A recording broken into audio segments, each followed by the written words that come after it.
Olá, pessoal! Tudo bem com vocês? Sejam bem-vindos no meu canal de resumo de livros. Hoje teremos 4 resumos de livros. O primeiro resumo é do livro Me Chame Pelo Seu Nome. O romance Me Chame Pelo Seu Nome de Andrea Simon é uma narrativa intensa e lírica sobre o despertar do desejo, o amor e a efemeridade das relações humanas. Ambientado no verão dos anos 1980 no norte da Itália, o livro é contado do ponto de vista de Hélio Perman, um jovem de 17 anos, introspectivo e culto, filho de um professor universitário. Todo verão, sua família hospeda um acadêmico em sua casa para ajudar nas pesquisas do pai, e naquele ano o convidado é Oliver, um jovem americano de 24 anos, carismático, confiante e despreocupado. Inicialmente, Hélio se sente incomodado pela presença de Oliver, interpretando sua atitude informal como arrogância. Contudo, à medida que os dias passam, Hélio se vê cada vez mais atraído por ele, vivenciando uma mistura de sentimentos como desejo, medo, frustração e confusão. O romance retrata com muita sensibilidade o processo de autodescoberta de Hélio, que lida com o conflito entre seus impulsos e sua hesitação em expor seus sentimentos. A relação entre os dois se desenvolve de forma sutil e cheia de tensão. Pequenos gestos, olhares e conversas carregam significados profundos. Quando finalmente se entregam ao desejo, os dois vivem um romance breve, mas intensamente transformador. Acima descreve com riqueza emocional e sensorial o momento em que Hélio e Oliver se permitem viver sua paixão, mesmo sabendo que ela é passageira. Um dos aspectos mais marcantes do livro é o uso da linguagem introspectiva e poética, que mergulha o leitor nos pensamentos de Hélio. Ele reflete constantemente sobre o tempo, a memória e a dualidade entre o prazer e a dor que o amor pode provocar. O título da obra remete a um momento íntimo entre os personagens, no qual eles trocam seus nomes como forma de expressar a profunda conexão que compartilham. Me chame pelo seu nome e eu te chamarei pelo meu. O verão chega ao fim, e com ele, o romance entre Hélio e Oliver. Oliver retorna aos Estados Unidos, e Hélio precisa lidar com a ausência e a dor da separação. Anos depois, eles se reencontram brevemente, e Hélio descobre que Oliver se casou e construiu uma vida diferente. O reencontro é melancólico, marcado pelo sentimento do que poderia ter sido, mas também pela beleza da lembrança do que foi vivido. A obra termina com Hélio relembrando aqueles dias de verão com um misto de saudade e gratidão. O livro não oferece um final feliz convencional, mas apresenta um retrato honesto e comovente da primeira paixão, mostrando como ela pode marcar alguém para sempre. Me Chame Pelo Seu Nome é um livro sobre o amor em sua forma mais crua e verdadeira, abordando temas como identidade, desejo, passagem do tempo e o poder da memória. A Simon constrói uma narrativa sensível e profunda, que toca leitores de todas as idades, explorando as nuances emocionais de um amor de verão que se torna eterno no coração de quem o viveu. Agora vamos para o segundo resumo, que é do livro Memórias Póstumas de Brás Cubas. Memórias Póstumas de Brás Cubas é uma das obras mais importantes da literatura brasileira, escrita por Machado de Assis e publicada pela primeira vez em 1881. O livro inaugura o realismo no Brasil e se destaca por seu estilo inovador, narrador e irreverente crítica mordaz à sociedade da época. A obra é narrada por Brás Cubas, um homem da elite carioca do século XIX, que já está morto quando decide contar sua história. Essa narrativa pós-morte é justamente o que dá à obra seu caráter original e único. Brás Cubas escreve suas memórias com a liberdade de quem já não tem nada a perder, o que lhe permite ser sarcástico, irônico e, muitas vezes, cínico em relação à própria vida e à sociedade que o cercava. Ao contar sua trajetória, Brás Cubas revela os principais momentos de sua vida: a infância mimada, os estudos interrompidos em Coimbra, as tentativas frustradas de seguir uma carreira política e de criar um remédio mirabolante chamado Emplasto Brás Cubas, que seria uma cura para a melancolia humana.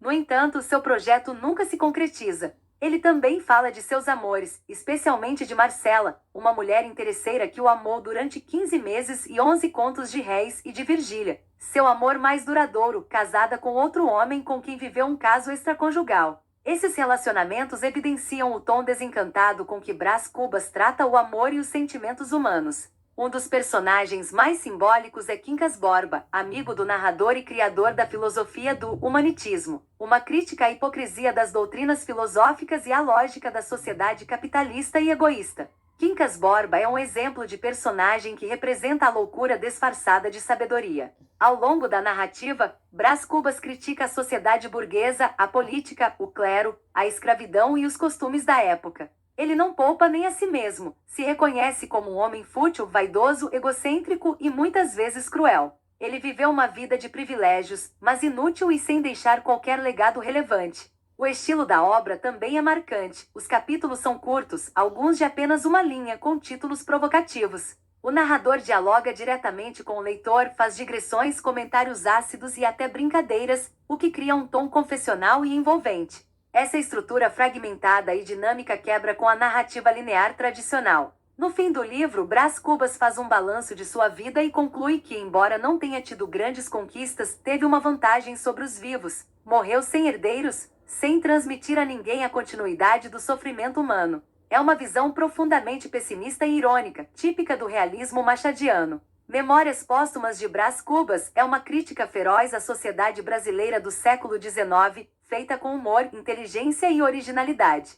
É uma obra que convida o leitor à reflexão sobre a vaidade humana, a hipocrisia social e o sentido, ou a falta dele, da existência. Agora vamos para o terceiro resumo, que é do livro Os Nefilins, A Origem. Os Nefilins, A Origem é o segundo volume da série Crônicas da Terra, que explora a origem da humanidade e a influência de seres cósmicos em nossa evolução. A obra é apresentada como uma narrativa espiritualista, mesclando elementos de ficção científica, mitologia e doutrina espírita. A história se inicia com a chegada de 7 castas de seres extraterrestres, conhecidos como Anunnakis, ao planeta Terra, então chamado Tiamat. Esses seres, oriundos de diferentes planetas, são descritos como cientistas e especialistas em manipulação genética. Entre eles, destacam-se os Cherubs, Refães, Elohims, Emins, Anakins, Omalães e Mardukai. Cada casta possui habilidades e conhecimentos específicos, contribuindo para a transformação do planeta e seus habitantes. Os Nefilins utilizam a diversidade de seres vivos para realizar experimentos científicos, incluindo manipulação genética.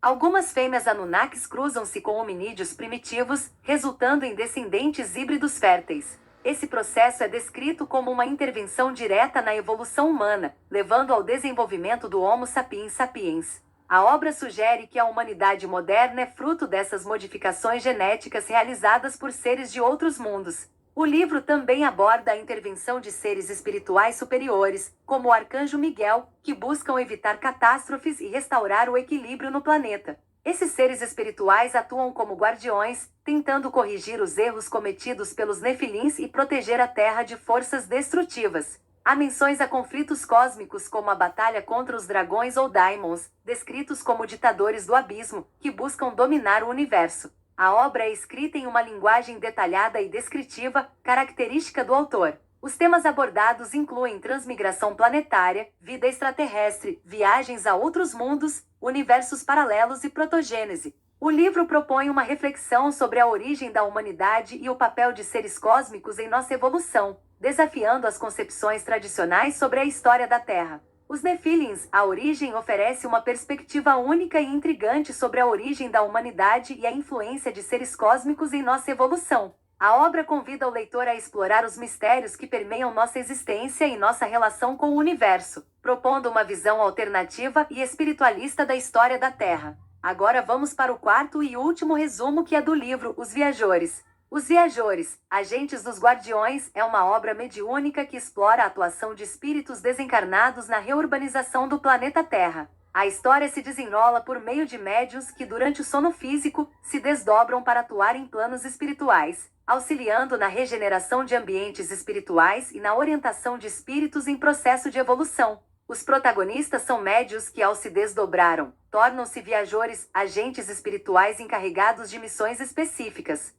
Essas missões incluem assistência a espíritos sofredores, a orientação de desencarnados em processos de reencarnação e a colaboração com entidades superiores na manutenção do equilíbrio energético do planeta. Durante suas jornadas, os viajores enfrentam desafios que exigem coragem, discernimento e desapego. Eles aprendem a lidar com suas próprias limitações, a superar medos e a desenvolver virtudes essenciais para o trabalho espiritual. A obra enfatiza a importância do autoconhecimento e da disciplina moral para aqueles que desejam colaborar com os planos superiores. Através das experiências dos viajores, o livro transmite ensinamentos sobre a importância da caridade, da paciência e da perseverança. Ele também aborda temas como a influência dos pensamentos e sentimentos na realidade espiritual, a necessidade de reforma íntima e o papel do médium como instrumento de auxílio ao próximo. Os Viajores, Agentes dos Guardiões, é uma obra que convida o leitor a refletir sobre sua própria jornada espiritual e a importância de contribuir para a melhoria do mundo espiritual e material. Com uma narrativa envolvente e rica em ensinamentos, o livro oferece uma visão profunda sobre o trabalho dos espíritos na reurbanização do planeta e o papel fundamental de cada indivíduo nesse processo.